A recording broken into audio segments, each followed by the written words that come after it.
दोस्तों आज की के तुरंत बाद आता है वो नदी जिसका धार्मिक, सामाजिक और आर्थिक महत्व बहुत ज्यादा है। उसी यमुना नदी के बारे में आज मैं आपको बताने वाला हूं। दोस्तों जब भी आप उत्तर भारत की तरफ देखते हो तो उत्तर भारत में उत्तर पश्चिम की तरफ देखने पे आपको सिंधु नदी मिलती है, उत्तर पूर्व की तरफ देखने पे आपको ब्रह्मपुत्र नदी मिलती है। लेकिन जब आप उत्तर मध्य भारत देखते हो यानी कि बीच वाला हिस्सा जब आप देखते हो तो वहां पे एक ही नदी बहुत ज्यादा इंपॉर्टेंट है और वो है यमुना नदी। यमुना नदी गंगा नदी की सबसे बड़ी सहायक नदी है। सबसे बड़ी से मेरा मतलब यह है कि यमुना नदी की लंबाई तकरीबन 1376 किलोमीटर है, 1376 किलोमीटर। वहीं गंगा नदी की भारत में लंबाई 2525 किलोमीटर है। तो इस काफी सारा पानी लेके अपने साथ चलती है और गंगा के प्रवाह को प्रगाढ़ करती है, यानी कि बहुत बड़ा कर देती है। तो ये काफी इंपॉर्टेंट नदी हो जाती है। अगर सबसे पहले बात यमुना जी के उद्गम स्थल की जाए तो देखिए उत्तराखंड राज्य में उत्तरकांची जिला है जहां पे कुछ पहाड़ियां हैं, बंदरपूछ पहाड़ियां। बंदरपूछ पहाड़ियों में कई सारी चोटियां हैं और कई सारे ग्लेशियर हैं। ग्लेशियर जिसके पिघलने की वजह से यमुना नदी की शुरुआत होती है उत्तरकांची से, यानी कि वो बहना शुरू करती है। तो इसका सोर्स क्या होता है, स्रोत क्या है पानी का? ग्लेशियर है। ठीक है, ग्लेशियर पिघलने की वजह से इस नदी के अंदर पानी आता है। ये जो जगह है जहां से यमुना नदी बहना शुरू होती है वो तकरीबन 6387 मीटर की ऊंचाई पर है। तो मतलब इसकी ऊंचाई अच्छी खासी है। तो जो प्रवाह होगा वो काफी तेज होगा पानी का, मतलब ऊपर से नीचे पानी आएगा तो काफी तेजी से नीचे आएगा।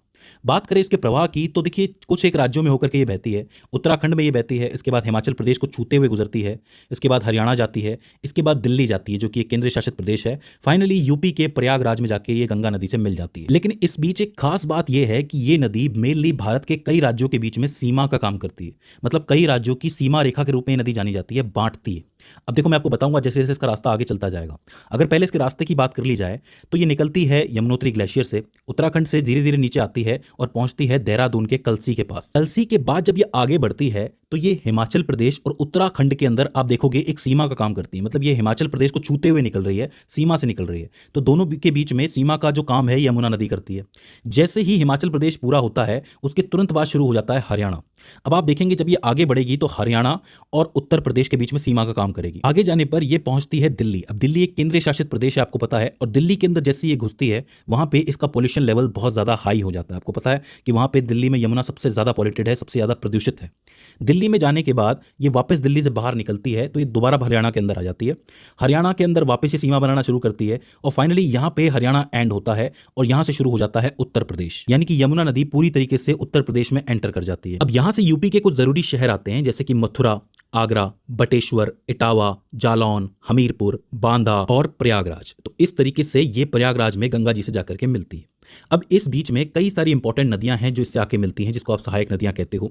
उनके बारे में मैं आपको बताऊं इससे पहले मैं आपको 3 इंपॉर्टेंट बांधों के बारे में बताना चाहता हूं जो यमुना नदी पे बने हुए हैं। सबसे पहले हम ऊपर की तरफ चलेंगे वापस एक बार, हरियाणा, उत्तर प्रदेश और उत्तराखंड के बीच में यहाँ कहीं पे, यहाँ पे हथनी कुंड बैराज नाम का एक बांध है जो काफी ज्यादा इंपॉर्टेंट है। इसके बारे में कई सारे प्रश्न बन चुके हैं, इसलिए हथनी कुंड की जो पोजीशन है आपको याद रखनी है। इसके बाद आप थोड़ा नीचे आओगे तो दिल्ली के बाद आता है आपका नोएडा। और नोएडा में भी ग्रेटर नोएडा के इलाके में एक बांध है जिसका नाम है ओखला बांध। अब इसका नाम तो आपने कई बार सुना होगा। ओखला बांध नई दिल्ली से 10 किलोमीटर की दूरी पर है और यहीं से आपकी आगरा नहर भी निकलती है। काफी इंपॉर्टेंट बांध हो जाता है। इसके बाद आप थोड़ा नीचे आओगे तो आपको मथुरा मिलेगा और मथुरा के जस्ट थोड़ा आगे आपको मिलता है गोकुल बैराज। अब इसको याद रखना बहुत आसान है। मथुरा, किशन जी, गोकुल, वृंदावन, इसको याद करना बहुत ही आसान है। तो मथुरा के पास गोकुल बैराज आ जाता है, ग्रेटर नोएडा के अंदर आपका ओखला बांध आ जाता है और जब आप ऊपर जाते हो उत्तराखंड के पास तो वहां पे कौन सा है? हथनी कुंड बांध आ जाता है। तो ये 3 इंपॉर्टेंट बांध है, इनको आपको जरूर याद रखना है। अब इसके बाद हम लोग बात कर लेते हैं यमुना नदी की सहायक नदियों के बारे में। तो देखो पहले एक चीज क्लियर कर लेते हैं, यमुना नदी इस दिशा के अंदर बह रही है। अगर हम इस दिशा में खड़े हो जाएं तो हमारे लिए ये वाला हिस्सा राइट है और ये वाला हिस्सा लेफ्ट है। यानी कि लेफ्ट से आने वाली सहायक नदी अलग होगी और राइट से आने वाली सहायक नदी अलग होगी। शुरुआत अगर हम सहायक नदियों की कर रहे हैं तो सबसे पहले राइट साइड से एक नदी आती है सबसे ऊपर से, जिसका नाम है टॉन्स नदी। अब देखो खास बात यह है कि जो टॉन्स नदी है वो ग्लेशियर से निकल के आती है तो इसमें पानी बहुत ज्यादा होता है, इसीलिए इसको सबसे बड़ी सहायक नदी कहा जाता है। अब इसको ध्यान से समझना, सबसे लंबी सहायक नदी नहीं, सबसे बड़ी सहायक नदी। वो इसलिए क्योंकि इसके अंदर पानी बहुत ज्यादा होता है और वो पानी ज्यादा होता है तो सबसे ज्यादा पानी यही छोड़ती है यमुना के अंदर। तो टॉन्स नदी इंपॉर्टेंट है।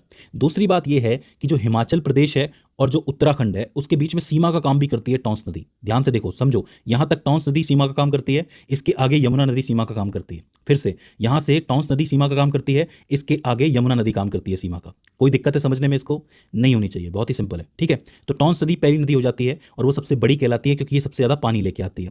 थोड़ा सा नीचे आप आते हो, जब आप थोड़ा और आगे आते हो तो दिल्ली दिल्ली जब आपका क्रॉस हो जाता है और नोएडा का इलाका आता है तो नोएडा के इलाके के अंदर एक नदी आके मिलती है जिसका नाम है हिंडन नदी। हिंडन नदी एक लेफ्ट साइड की नदी है, लेफ्ट साइड से आने वाली नदी है। इससे सवाल बन जाता है तो इसको आपको याद रखना है। हिंडन के बाद जब आपका उत्तर प्रदेश शुरू होता है, पलवल पार हो जाता है, हरियाणा पार हो जाता है, तो उत्तर प्रदेश प्रॉपर्ली शुरू हो जाता है। तो जब ये नदी प्रॉपर्ली उत्तर प्रदेश में होती है तो कई सारी नदियां इससे आके मिलती है। सबसे पहले आके मिलती है चंबल। चंबल जो है यमुना नदी की सबसे लंबी सहायक नदी है, कंफ्यूज नहीं होना, सबसे लंबी है। पानी इसका कम हो सकता है लेकिन लंबी बहुत है ये। अब चंबल नदी कहाँ से निकलती है? महू शहर से निकलती है, मध्य प्रदेश के। इसके बारे में मैं आपको अलग से एक वीडियो बना के बता चुका हूं, अगर आपने नहीं देखी है तो प्लीज जाके देख लीजिए। ये नदी कहाँ आके मिलती है यमुना नदी से? इटावा के अंदर मिलती है। जब आप इटावा से थोड़ा आगे जाते हो तो एक आता है हमीरपुर जिला। हमीरपुर जिले के अंदर दो नदियां आके मिलती है। एक नदी है सीन नदी जो कि रायसेन से निकलती है। रायसेन कहाँ पे है? मध्य प्रदेश के अंदर है। ये नदी आकर के मिलती है कहाँ पे? हमीरपुर के अंदर। और उसी हमीरपुर के अंदर एक और नदी आती है जिसका नाम है बेतवा नदी। अब ये बेतवा कहाँ से आती है? होशंगाबाद से आती है, मध्य प्रदेश से, जो आकर के मिलती है यमुना के अंदर। लेकिन आपको यहाँ पे एक चीज याद रखनी है कि बेतवा जब यमुना में मिलती है तो उससे पहले बेतवा की एक सहायक नदी और है जिसका नाम है धसान नदी। ठीक है, तो धसान नदी को आपको याद रखना है, जो बेतवा में मिलती है। और बेतवा किसमें मिलती है? यमुना नदी में। कहाँ मिलती है? हमीरपुर जिले के अंदर मिलती है। हमीरपुर से एक और आगे थोड़ा एक जिला और है जिसका नाम है बांदा जिला। और बांदा के अंदर एक नदी आके मिलती है केन नदी। इसका नाम आपने सुना होगा। केन नदी जो है वो कटनी जिले की कैमूर पहाड़ियों से निकलती है, मध्य प्रदेश से, और बांदा जिले में आके यमुना नदी से मिल जाती है।